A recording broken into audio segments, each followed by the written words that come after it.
देखिए, आप अगर 2 मिनट बच्चे सब शांत रहेंगे तो मैं अपनी बात आपके बीच में रख पाऊंगा। बच्चों प्लीज, बच्चों आप प्लीज 2 मिनट शांत हो जाइए। देखिए, अगर आप यहाँ पर आए हैं, आप सब यहाँ बैठे हैं, तो हम एक पर्व मनाने आए हैं, और वो जो पर्व है हमारे देश का पर्व है। ये किसी जाति का, किसी धर्म का, किसी प्रदेश का पर्व नहीं है। ये केवल एक ऐसा पर्व है जिसे हिंदू, मुस्लिम, सिख, ईसाई सारे लोग मिलके मनाते हैं। ऐसे पर्व का सम्मान तब होता है जब हम शांति से बैठ के इस पर्व को मनाएं और समझें हम यहाँ क्यों इकट्ठा हुए हैं, हमारा इस पर्व को मनाने का उद्देश्य क्या है। हम सब जानते हैं, जैसे हम लोग पूजा करते हैं, अलग अलग धर्मों के लोग अलग अलग प्रकार से पूजा करते हैं, तो हमारा एक उद्देश्य होता है अपने भगवान को मनाना। इस वाले पर्व को मनाने का भी एक उद्देश्य है, और उद्देश्य तभी पूरा हो सकता है, यहाँ पे आने का तभी फायदा है जब हम समझें कि यहाँ पे हम पर्व क्यों मनाते हैं। तो मैं आप सभी बच्चों से रिक्वेस्ट करूंगा, जो बच्चे मेरी बात सुन रहे हैं, प्लीज शांति रखिए 2 मिनट के लिए।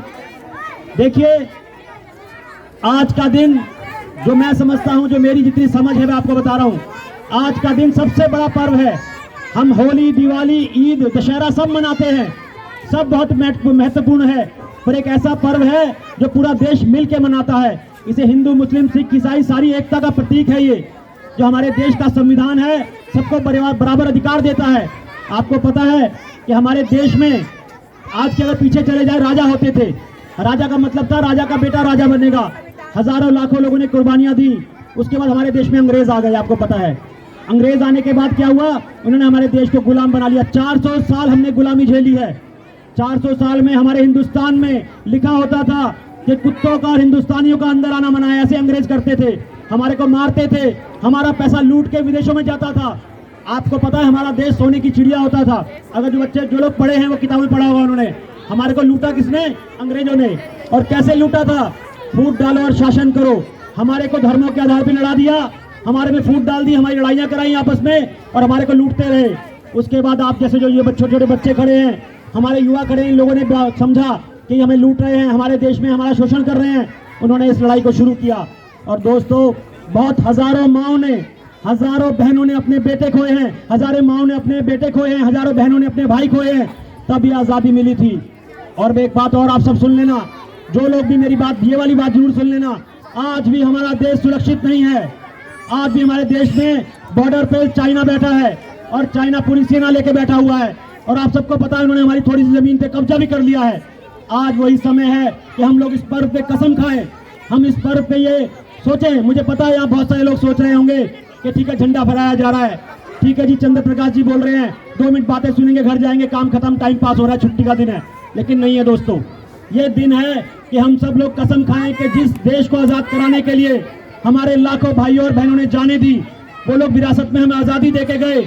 आज हम लोग तय करें इस मन से कि अगर हमारे देश में चाइना या पाकिस्तान या कोई और देश हमारे देश की 1 इंच जमीन पे कब्जा करने की कोशिश करेगा, तो हम तन से या मन से या धन से या खून देके अपने देश की आज़ादी को खोने नहीं देंगे। ये वादा करें अपने आप से।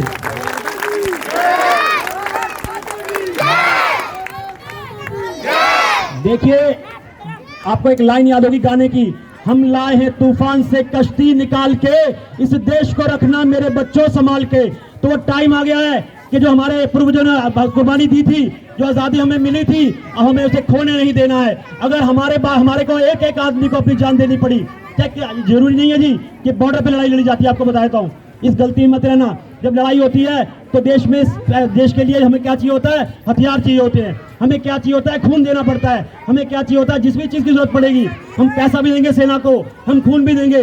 लेकिन चाइना चाहे कितना भी पावरफुल है, अगर हमारे देश की चाइना से लड़ाई होती है, हमारी देश की पाकिस्तान से लड़ाई होती है, कोई भी देश होता है, हम सब लोग तैयार रहें कि अपने परिवार के लिए जिएंगे, अपने बच्चों के लिए जिएंगे। लेकिन अगर देश की बात आएगी तो अपनी भारत माँ के लिए जान देकर अपने देश को गुलाम नहीं होने देंगे।